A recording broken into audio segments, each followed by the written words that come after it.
का student exercise 8.2 का question number 4।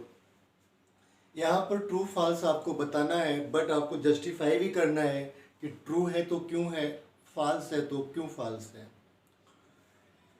यहाँ पर sine A plus B is equal to sine A plus B, sine in bracket A plus B and sine A plus B. यदि हम ए की value को, ठीक है ना, 60 लेट कर दें, लेट, और b की वैल्यू को अगर हम 30 लेट कर दें तो देखो क्या आंसर बनता है। Sine 60 degree plus 30 degree is equal to sine 60 degree plus sine, क्या क्वेश्चन में हमारे पास, सॉरी यहाँ पे साइन b है, साइन b, तो 60 डिग्री प्लस साइन यहाँ पर हो जाएगा 30 डिग्री, साइन ये हो जाएगा टोटल 90 डिग्री, और यहाँ पर साइन 60 डिग्री की हम वैल्यू रखेंगे। साइन 60 डिग्री की वैल्यू √3/2 प्लस साइन 30 के लिए 1/2, ठीक है ना। साइन 90 डिग्री की वैल्यू कितनी होती है, 1 होती है। यहाँ पर अगर हम देखते हैं तो यहाँ पर 2 और √3 प्लस 1 हो जाएगा। हम ये कह सकते हैं कि 1 is not equal to √3 plus 1/2, और यहाँ पर इक्वल दिया है तो इसलिए क्या हो जाएगा, ये क्वेश्चन फॉल्स हो जाएगा। ठीक, the value of sine theta increases as theta increases. आप कह सकते हो कि sine 0 degree equal to 0, sine 30 degree is equal to 1/2, sine 45 degree is equal to 1/√2, sine 60 degree is equal to √3/2 and sine 90 degree is equal to 1। देखिए 0 के लिए 0 था, यहाँ से इंक्रीज हुआ 1/2 हो गया, ये इंक्रीज हुआ 1/√2 हो गया, ये उससे ज़्यादा इंक्रीज हुआ √3/2 हो गया, और साइन 90 डिग्री 1 के इक्वल है।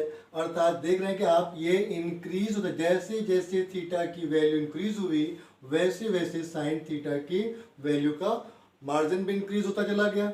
तो आप यहाँ पर ये लिख सकते हो कि this is true. Okay, the value of cos theta increases as theta increases.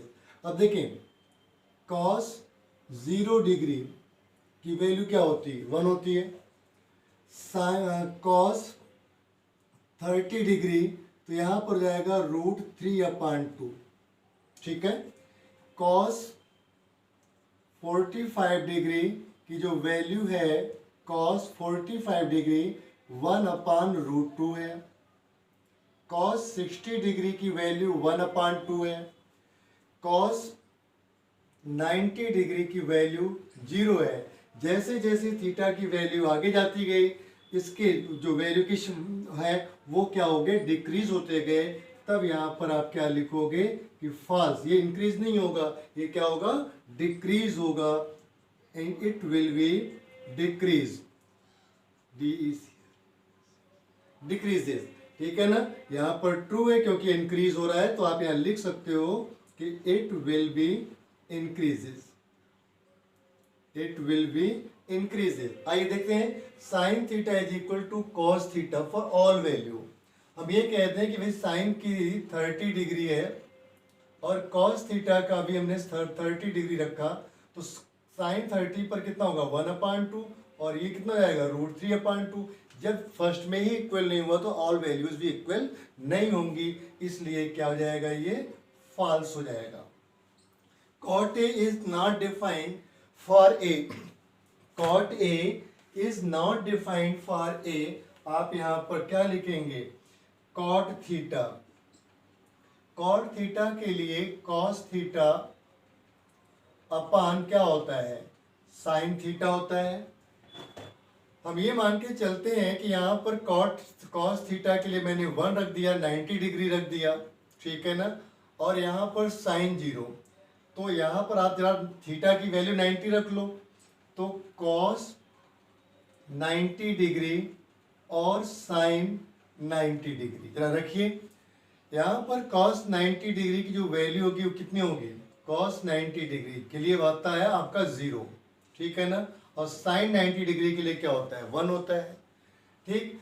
Not defined, अगर हमने इसको रखा cos 90 डिग्री, यहाँ पर आपने cos 0 डिग्री रख लिया। अब इसको मैं करता हूँ 0 डिग्री पर, cot 0 degree, cot 0 degree is equal to sin 0 degree upon cos 0 degree. रखिए, sin 0 डिग्री का जो वैल्यू होता है 0 होता है, और cos 0 डिग्री की वैल्यू कितनी होती है? 1 होती है। तो 0/1 is not defined, not defined. तो क्या हो जाएगा यहाँ पर? नॉट डिफाइंड पहले से कह रहा है, और a की वैल्यू कितनी कह रहा है? 0 के लिए कह रहा है। तो यहाँ पर आपने 0 लगा लिया, 0 हो गया, नॉट डिफाइंड हो गया। तो ये जो स्टेटमेंट होगा ये क्या होगा? ट्रू होगा। इस तरह से इस क्वेश्चन को आप करेंगे। आई होप कि आपको क्वेश्चन बहुत अच्छे से समझ में आ गया होगा। अपने फ्रेंड्स को शेयर करें, चैनल को सब्सक्राइब करें। इसके पीछे के क्वेश्चंस को देखने के लिए डिस्क्रिप्शन बॉक्स में लिंक दिया हुआ है, और यहाँ पर जो आई का आइकन बंद कराता है उस पर भी आप क्लिक करके अपनी प्रॉपर वे में स्टडी कर सकते हैं। Thanks to watch.